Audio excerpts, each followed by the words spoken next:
ഇന്ന് തന്നെ ഡൗൺലോഡ് ചെയ്യൂ. കാണൂ നിങ്ങളുടെ ഫേവറേറ്റ് ഷോസ്.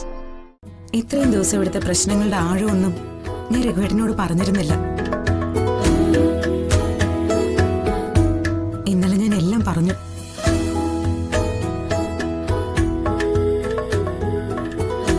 പാലക്കാടുള്ള നമ്മുടെ വീടും പറമ്പുമില്ലേ രാമകൃഷ്ണേട്ടാ, അന്ന് നമ്മൾ അവിടെ നിന്ന് വിട്ടുപോകുന്നെങ്കിലും ആ വീടവിടെ ബാക്കിയുണ്ട്.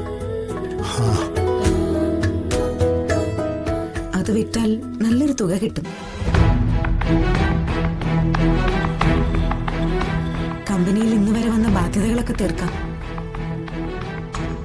എന്നാലും എന്റെ കണക്കുകൂട്ടൽ അനുസരിച്ച് കുറച്ച് കാശ് മിച്ചം കാണും. കടം തീർന്നു കഴിഞ്ഞാൽ വീണ്ടും നമുക്കെല്ലാവർക്കും കൂടി പണിക്കിറങ്ങാലോ. പിന്നത്തെ തവണകൾ അടയ്ക്കാൻ അതുകൊണ്ട് പറ്റില്ല ഹരി. ആന്റി എന്തൊക്കെയായി ചിന്തിക്കുന്നത്? നഷ്ടപ്പെടുത്തലുകൾക്ക് മേലെ ഇനി ഒന്നും വേണ്ട. ഇപ്പൊ ഒരു സമാധാനമുണ്ട്. അമ്മാവനും ഞാനും കൂടി അധ്വാനിച്ചു കൂട്ടിയതല്ലേ നഷ്ടപ്പെട്ടുള്ളൂ. ഇനി എന്നെ കൊണ്ട് വേറൊരു ഭാരം കൂടി ചുമക്കാൻ വയ്യ. ഓ, അങ്ങനെ വേർതിരിവൊക്കെ ഉണ്ടോ നിന്റെ മനസ്സില്? അമ്മയുടെ സ്ഥാനത്താണ് എന്നെ കാണുന്നതെന്നല്ലേ നീ പറഞ്ഞത്? അതൊക്കെ കളവായിരുന്നു. അല്ല ആന്റി,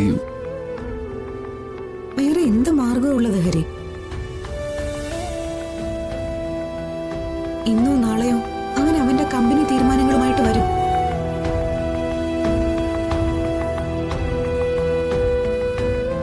അവന്റെ മുൻപിൽ തല കുനിച്ച് നടുവളച്ച് നിന്ന് കൊടുക്കാൻ ഞാൻ ജീവിച്ചിരിക്കുമ്പോ സമ്മതിക്കില്ല.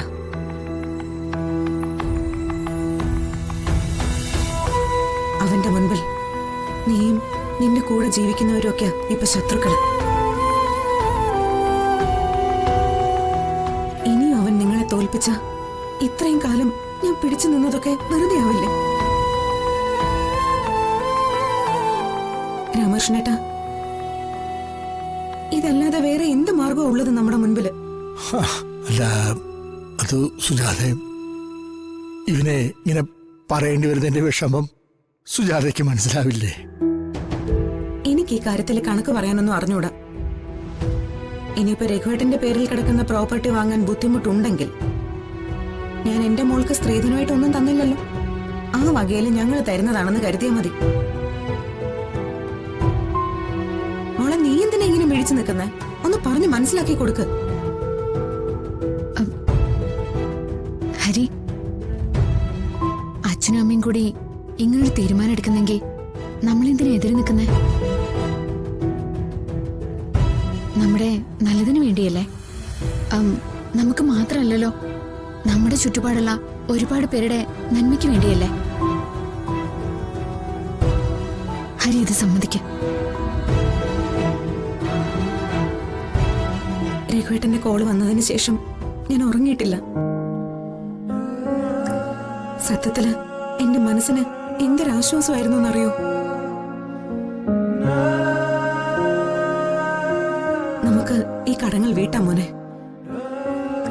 നീ തന്നെ കൊണ്ടുപോയി അവന്റെ മുൻപിൽ ഈ പണം വലിച്ചെറിയണം. എന്നിട്ട് അവനോട് പറയണം, വേഷം മാറി സ്വന്തം അമ്മയെ പോലും ചതിക്കുന്നവനല്ലേ, നട്ടല്ലോടെ അന്തസ്സോടെ ജീവിക്കുന്നവനാണ് നീയെന്ന്. മധുര നൊമ്പരക്കാറ്റ്